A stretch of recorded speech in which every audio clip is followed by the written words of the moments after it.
Forgot my phone. Alright, I'm back. Don't worry. Got it now.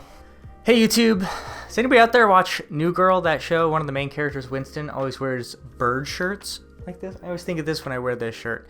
It's fish, obviously. I know it's not birds, but I don't know. Animal shirt. Let me know if you like the fish shirt.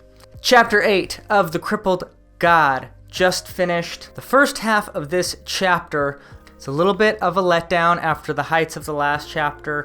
We follow the snake, which I've said previously is just not a catchy story for me, still isn't. And then we move to the Volcando Princess and her journey with Shurk. You can probably tell by the way that I'm talking about that storyline. I can't even remember people's names. It is a very cool scene about them needing timber to repair the ship because of the shipwreck. And that shipwreck is because of the storm that came, because they tried to get a message to Mael.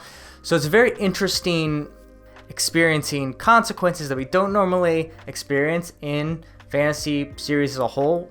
Another reason I really like Erikson. Like, how often are there shipwrecks and it's just like, oh yeah, you're shipwrecked.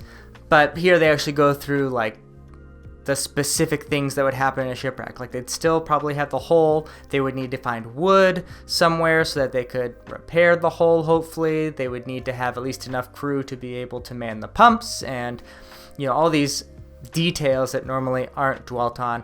I appreciate Erikson is doing that here, but this particular storyline, I just want it to get to its concluding area because I know it's going to be great and it's going to be worthwhile.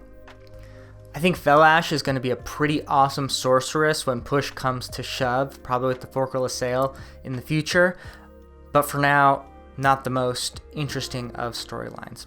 Quick note on the interesting revelation we get that Omtos Falak is not aspected completely to ice. The whole time I have thought the Jagat Warren was just one of ice, and that was kind of what it was. Apparently that was part of a defensive strategy against the Imas, or the Talanamas, probably both, depending on where you are in history. And so that's a big revelation. I'm not sure exactly what it means for the whole series or really existence of Omtos Falak in general. It may come back, it may not, but it is a very interesting note in this chapter. The second half of the chapter really picks up the pace as soon as we get to Silkas Ruin, which is a sentence I'm not sure that I would ever say, but we see him in this sort of warren, I guess, that is aspected around Coltane and his sacrifice. We're not told that specifically, but we're given the imagery that harkens back to Dead House Gates. And this is cool because that is still one of the most powerful moments in the series. And at this point, since I'm in the 10th book, I know that it's going to be a highlight as a whole in the whole series. And so it's really cool here at the end to harken back to that. And this idea of all the gods gathering around this powerful moment to try to leech the power off of it. That's what it seems like they're doing when Silkas Ruin kind of walks through this battlefield, and there's a lot of other gods also sort of walking and wandering and looking for things. Silkas Ruin is looking for a sword.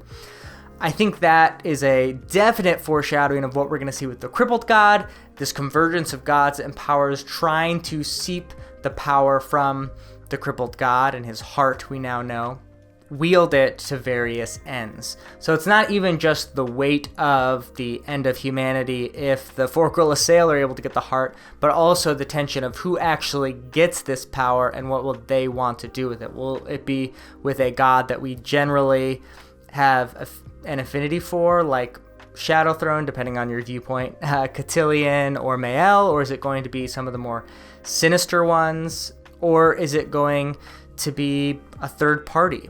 Or worst case scenario, the Forkrilla Sail. All of these are interesting questions, and I think it's a really cool foreshadowing here. As I've said previously, I just love all the gods stuff, mythology, when they interact and Ascendants interact.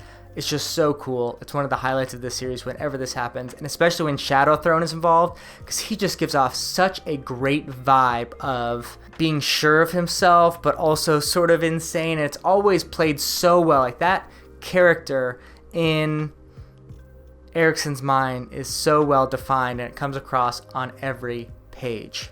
And that's chapter 8 again, I think this story just continues to gain momentum and actually goes at a pretty quick pace. I'm surprised how far I am. I look by, I'm past the 300 page mark, and it doesn't feel like that. It still feels like I'm in the first 50 pages. I don't know how Erickson accomplishes that, but he does, and we're definitely starting to move. So chapter 8, good chapter. First in, last out. We'll see you next time.